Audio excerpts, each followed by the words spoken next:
ମୁଣ୍ଡଗଣ୍ଡି ଅଲଗା ଅବସ୍ଥାରେ ମୃତଦେହ ଠାବ। ହତ୍ୟା କି ଆତ୍ମହତ୍ୟା ସନ୍ଦେହ ଘେରରେ।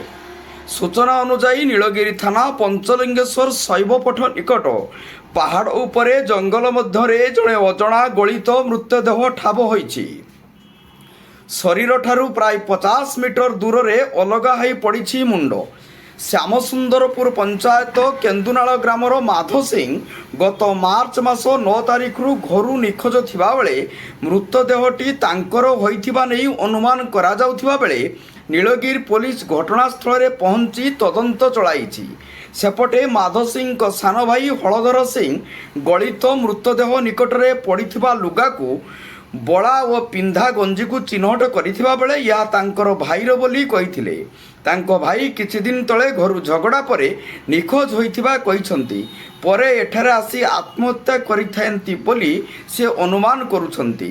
ତେବେ ଶରୀର ଓ ମୁଣ୍ଡ ଅଲଗା ହୋଇ ପଡ଼ିଥିବା ବେଳେ ତାଙ୍କୁ କେହି ହତ୍ୟା କରିଥାଇପାରେ ବୋଲି ସନ୍ଦେହ କରାଯାଉଛି।